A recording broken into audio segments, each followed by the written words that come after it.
All right, welcome back. We have Sergeant Kyle Faulk on the desk with us from the Houma Police Department giving us updates, and Brett Allain, who is a candidate for that Senate race coming up.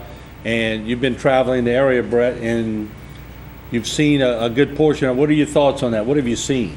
Going from west to east, I think most of St. Mary Parish is in pretty good shape.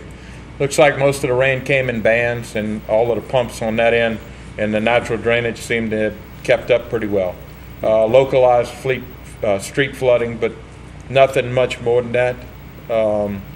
I noticed a good bit of water coming down 311 on my way in. I've been up in the Sugar Ridge area and in Lafourche and all, and seems like same thing up there. Talked to Mike Delott. He said with the winds and the rain coming in bands, they were able to pretty well keep up. They've got a good bit of problems with flooding in the Shoe Pick area up there, but it hasn't been a problem this event. So most everything in the district that's 21 seems to be in pretty good shape. All right, let's take a look at that shot, J.F. Kennigan and Cocodrie. And there you see the tower moving a little bit. So the winds are brisk. They're not overbearing.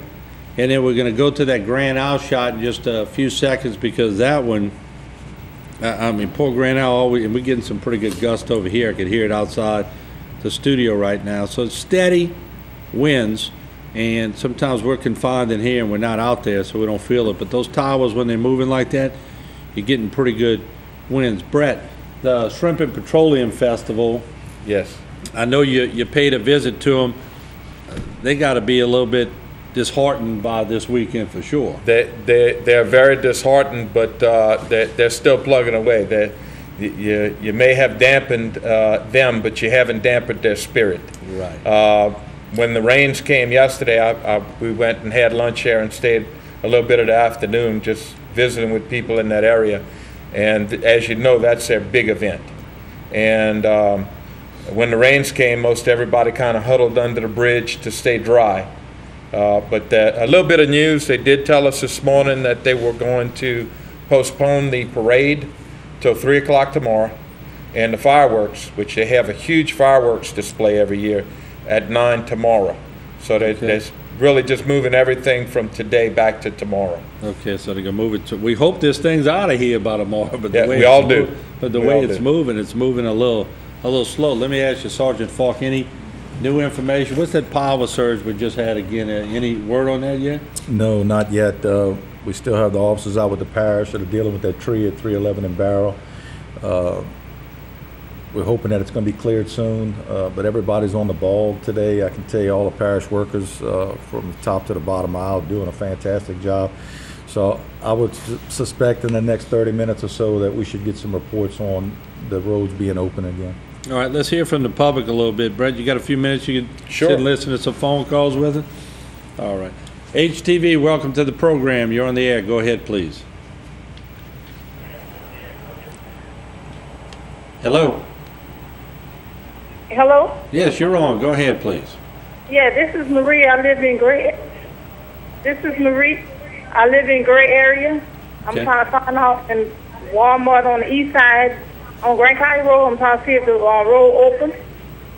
Yeah, I have Sergeant Kyle Faulk with us from the Houma Police Department. As far as any indications, that road's still open, Grand Caillou, and also That's correct. he'll confirm that. I think while you're trying to get that way.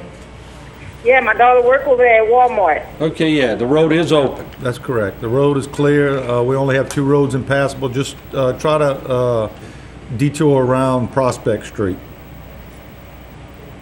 Okay? Okay, thank you. Thank you. Bye-bye. HTV, welcome to the program. You're on. Go ahead, please. Oh, yes, sir. Mr. Mike, this is Cherry Thomas out of Gibson, Louisiana. Right. This guy about 4 lots down from me breached this levee over here the other day. He opened it 10 foot wide, and now we got all the backup water. We just got the levee in about maybe, 5 months ago when all that water was supposed to be coming down? Right. Well, now they done breached this levee again, and we're drowning back here. So what can we do about this? All right, now let me ask you something, because it's very important I get the facts right. You're on the lower end of Bayou Black? I'm in Gibson out here. Yes, sir. Right. I live at 4923 Bayou Black Drive in Gibson out here. Right, which is notorious for flooding, but you're flooding from the Bayou Black I'm By- flooding from the back side, the back end of our property, not the front end, the back end. Okay. Where they breached that levee back there. They opened it 10 foot wide back there this week, and nobody knew about it until yesterday. All right, so let me add, so notoriously, I've seen that area flood from Bayou Black, but you are sure it's coming in from the intracoastal back of you? Yes, sir, it is. Okay, because I know the intracoastal's high, I know Bayou Black's high, and to be honest with you, I don't know what good the levee would do on either side right now. That would be I would flip a quarter on that, because I don't know what it would help, because if you're flooding from both sides, I don't know if it does any good anywhere. But how much water would you say is on your property? All the way up to the middle of my property, and I got 8 acres of property, and it's nothing but it looks like a lake back there right now. Okay, now here's I live next door to Kenwood out here. Yeah, Teak Kennels. Yeah, Cheeks Kennel. I live right next door to him. I know exactly where you are now, because there's a canal that comes up all the way to the back of that property, which is a conduit. And they just put us a levee back there, and the man went back there and opened it 10 foot wide back there. Okay. Now it's flooding us out. We had pumps, but the city or whoever, they took the pumps last night at 8 o'clock because they said there's no use pumping the water out because they done opened the levee up over here. Now let me ask you this, but no water in your home, right? No, thank God for that. But what about the next hurricane or something coming through? Well, One no. year we had it all the way to the mailboxes out here, to the road. No, I understand totally, and this is, again, is another situation where certainly, once we get past this event, my main concern is that you don't have water in your home. No, Okay. I don't have water in my home, but we kind of upset them busting the levee, and it took us all these years to get a levee. We finally got a levee out here. Now they done tore the levee down out Hey, here. and I want the people of Gibson to know that they opened this levee back here. And I totally understand your frustration. Let's do this, and I promise you I'll do this for you. Let's get past the storm. I don't think you're going to have any water in your home. Once we get past it, I will help you ask the question on what to do for the next one, and we'll try to move forward with it. All right, man, I appreciate it. All right, thank you. And let all the people in Gibson know that Mr. Mike Levers out here bust the levee open out here. All right, well, we'll address that, but you stay safe in the meantime, and don't have a heart attack. We need you. All right, man, thank you. All right, bye-bye. Bye-bye. HTV, welcome to the program. Go ahead, please. Hi, me? Yes, you, go ahead. Okay, I'm in Robinson Canal, Okay? and there's debris on the east side of the bridge that's piled up. It's not going through the bridge, and that bridge is really bad already, and I don't know, we need to get somebody to come check that out. Okay, and all the public officials are watching, so I'm sure that if they can get out there. Now, you say how much debris is piling up? It's there's a bunch on the east side, and Okay. it's not going through the bridge. It's like caught between the banks, you know, on the north side and the south side. Right. I guess I'm explaining it. But it's on the east side of the bridge from Bayou Little Caillou coming in. Yeah, But it's and not we see coming in. we It's- see that quite a bit, especially on the flood control structures, when we always do our helicopter shots after a storm has passed or whatever. You see a bunch of debris that piles up, and to be completely honest with you, there's not a whole bunch you could do at this time to stop it, because it's piling up and the water's a force, so nobody can really get in there and get it straight.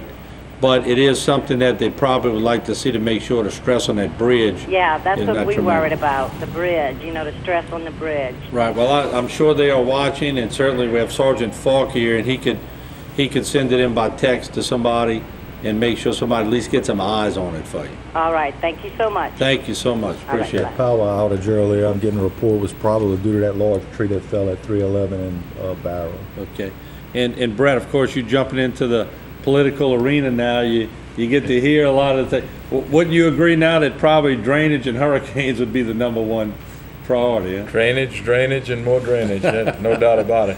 And Look, we need to protect the people, and we need to put as many assets as we can afford to toward that end. There's no doubt about it. yeah, let's take some more calls if we can. HTV, welcome to our program. Your comment, please. Yeah, it's me. Yeah, it's you. Go ahead.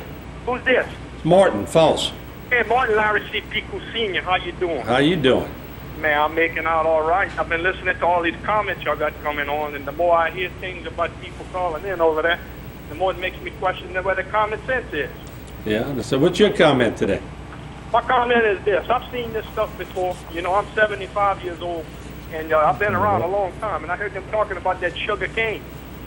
That's a big problem right there. Modern technology in today's world is taking the jobs away from people, and I think what they need to do to get that mess cleaned up, they get all them prisoners out the prison, and they put them to work in the field. Yeah, no And doubt. that policeman right there, I think that's a good idea. Yeah, and I think they've done that in several parishes, and I know there's a inmate work program that goes on here in Terrebonne Parish and Lafourche Parish, and certainly I know they paint schools and they remodel things for the elderly and they do different things, so, you know, but it's a good point. That's all right, yeah, that's all right. And another thing, all this flooding that they got going on, people need to not just be scared of that, they got to be scared about what's in the water, like snakes and alligators, and they got to be precautioned. Yeah, and I don't, you know, you're right, more snakes than anything, but I think we're gonna be fine. I mean, we've been through it before, but it's gonna get hairy for some people, and people are gonna get nervous, and they normally do, and it's expected. And that's why, as public officials or officials in the front, we've got to try to calm them down and just make them know that tomorrow's gonna be and fine. I just want to let the policemen know that if them looters be coming around over there, what we should do in case that happens. All right. People go crazy when they. All right, I'll ask him. I'll ask him on that. What should we do about looting? If people have a looting problem, who should they call, Kyle? Well, if you're out in the parish, you should call the sheriff's office at 876-2500. And if you're inside the city limits, call our agency at 868-5500. Even if it's not your property, if you see someone going in a home that you don't think they belong there, give us a call and we'll send somebody out immediately to check it out. Because one thing for certain, us along the district attorney's office, and I can certainly speak on behalf of the judges, no one's going to tolerate any looting in Terrebonne Parish during this crisis that we're going through. And it's going to be some strict fines and jail time. So give us a call if you see anything strange. All right, we're going to take a break. Brett, we certainly appreciate you coming by. Thank you for having me. And I appreciate the opportunity. Keep an eye on that sugar cane. We will, and I wish that everybody rides this out fairly safely and minimum damage to people. All right, we're going to take a break. When we come back, we have the police chief in the house also, Todd, the plan is, and we're going to get him up here to sit next to Sergeant Faulk. So we're going to have a double whammy from the Houma Police Department, but we know they're working hard, and we're trying to give you as much information as we can. And we have a lot of lines lit up. We're going to keep coming to you in the public to answer your question, and we appreciate you calling. We'll be right back. Don't go away.